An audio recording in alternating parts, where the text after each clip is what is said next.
Hello everyone, this is Deepshree Gupta. और जैसे कि मैंने आप लोगों को बोला था कि मैं सब्जेक्ट वाइज स्ट्रैटेजी लाऊंगी बैंक एग्ज़ाम्स के लिए। तो अभी एसबीआई क्लर्क का नोटिफिकेशन आउट हो गया है, तो मुझे लगता है कि ये सही टाइम था कि अपनी सब्जेक्ट वाइज स्ट्रैटेजी शेयर करने का।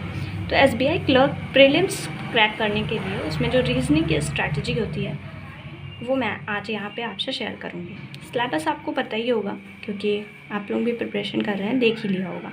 फिर भी मैं आपको बता देती हूँ, जैसे कि alphanumeric series, coding decoding, blood relation, inequality, syllogism, direction sense, sitting arrangement, puzzles, input output, mainly यही सब सब्जेक्ट्स पूछे जाते हैं।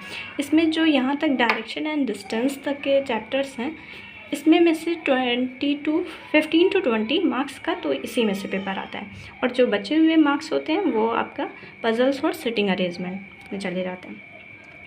तो सबसे पहले जब 20 मिनट्स में आपको पेपर को सॉल्व करना है, तो 10 मिनट्स में, मैक्सिमम 10 मिनट्स में आपको इस चैप्टर्स के क्वेश्चन कर लेने हैं। इन सब चैप्टर्स के क्वेश्चन आपको 10 मिनट्स में कर लेते हैं। फिर जो बचा हुआ 10 मिनट्स है वो आपको पजल और सिटिंग अरेंजमेंट को देना है।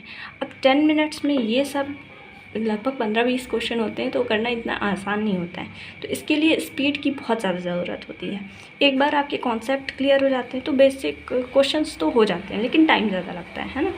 तो सबसे पहले देखते हैं अल्फ़ान्यूमेरिक सीरीज़। इसमें आपको क्या करना होगा, प्रैक्टिस करनी है, सिर्फ और सिर्फ प्रैक्टिस कैसे करेंगे, डेली क्विज़ेस जो आती हैं अड्डा की, ग्रेडअप की, वो आप लगाइए। आपकी प्रैक्टिस और स्पीड ये सब अपने आप आ जाएगी। जैसे कि ए से जेड तक, ए टू जेड अल्फ़ाबेट होते हैं, तो उनको आपको न्यूमेरिक वैल्यू भी पता होनी चाहिए। जैसे कि पी की 16 होती है, टी की 20 होती है ना, इस तरीके से।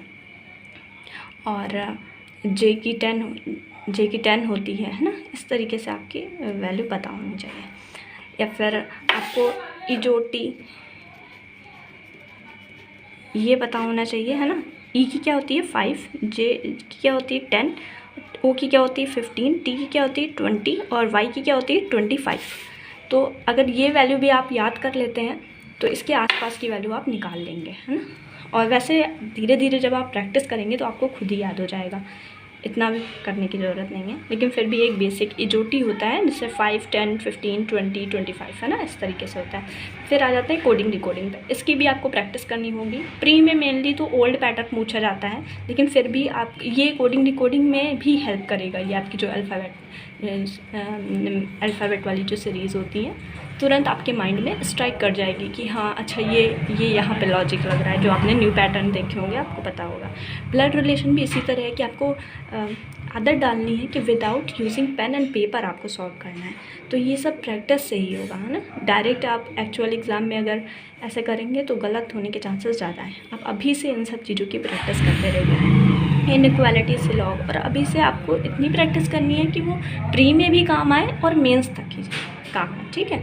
तो बेसिक से स्टार्ट कीजिए और हाई लेवल तक छोड़िए। ऐसा नहीं है कि केवल बेसिक सा पढ़ लिया कि प्री तो निकल गया फिर मेंस में दिक्कत हो रही है, ऐसा नहीं। क्योंकि मेंस में तो आपको मैक्सिमम 1 मंथ ही मिलेगा और उसमें इतना नहीं पढ़ पाएंगे। तो अभी से प्री और मेंस दोनों को ध्यान में रख के आपको पढ़ाई करनी है। हाँ, स्टार्टिंग आपको ज़रूर बेसिक से ही करनी है, ठीक है। अब बात कर लेते हैं सिटिंग अरेंजमेंट, पजल्स और इनपुट आउटपुट की। इनपुट आउटपुट तो मेनली मेंस में पूछा जाता है, लेकिन कभी कभी जब पेपर टफ आ जाता है तो ये हमें देखने को भी मिलता है। तो आप इसकी भी प्रैक्टिस ज़रूर करिएगा। और सिटिंग अरेंजमेंट और पजल्स ये आपको अड्डा क्विजेस आती हैं, डेली क्विजेस, उसमें 1 to 2 पजल तो हर क्विज में होती है और 10 to 15 मिनट्स की एक क्विज होती है। तो आप उससे आपकी स्पीड भी बनी रहेगी, उसको आप जब सॉल्व करेंगे और आपको अच्छे क्वेश्चंस की प्रैक्टिस भी हो जाएगी, ठीक है। तो और भी देख लेते हैं तो क्या करना है। देखिए, एक दिन में आपको डेली 4 आवर देना है, 4 आवर रीजनिंग को देना है। और 4 आवर को हम 2 आवर और 2 आवर में ब्रेक करेंगे।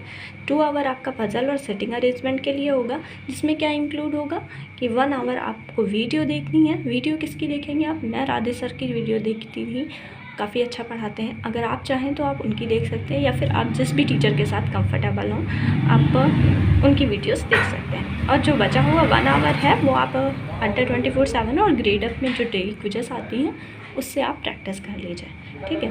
और बचे हुए जो ये 2 आवर्स है, इसमें आपको क्या करना है, डेली 1 आवर एक टॉपिक उठाना है। जैसे कोई भी टॉपिक उठा लिया, लाइक इनइक्वालिटी उठा लिया, तो 1 आवर में आप उनके टॉपिक देख लेंगे, वीडियो देखना है आपको। और फिर उसके बाद जो बचा हुआ 1 आवर है उसमें आप प्रीवियस ईयर क्वेश्चंस लगा लेंगे। तो इस तरीके से आपका जब डे 1 होगा, डे 2 होगा, है ना, धीरे धीरे आप करेंगे और आपकी प्रैक्टिस बहुत ज़्यादा अच्छी हो जाएगी। ईज़िली आप 30+ मार्क्स गेन कर लेंगे। और एक और बहुत ही ज़रूरी काम होगा जो आपको करना होगा, वो है सेक्शनल मॉक। रीजनिंग की तैयारी के लिए आपको सेक्शनल मॉक भी देना है। इससे आपकी स्पीड बहुत ज़्यादा तेज़ हो जाएगी, है ना। आप 20 मिनट्स में जब अभी 15 to 20 क्वेश्चन कर पाते हैं, फिर धीरे धीरे आपकी स्पीड ज़्यादा होगी और आप 35 में 35 क्वेश्चन भी करके आ सकते हैं, है ना। कुछ भी इम्पॉसिबल नहीं है। और आई थिंक मैंने सब कुछ बता दिया है, सब कुछ कवर कर दिया है। फिर भी अगर आप लोगों को किसी चीज़ में दिक्कत हो रही है, आप मुझे कमेंट कर दीजिए, ओके।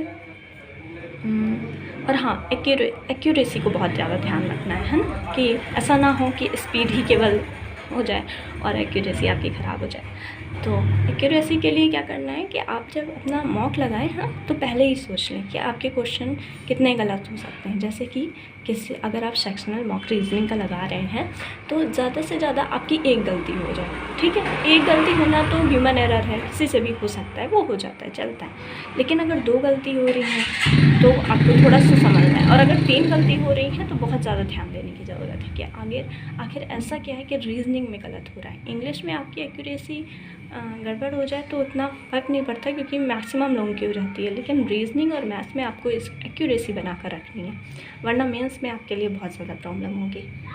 सो आई थिंक मैंने सब कुछ कवर कर दिया है। और फिर वही बात है कि रीजनिंग में आपको पजल और सिटिंग अरेंजमेंट, इन सब चीज़ों पे ज़्यादा ध्यान देना है।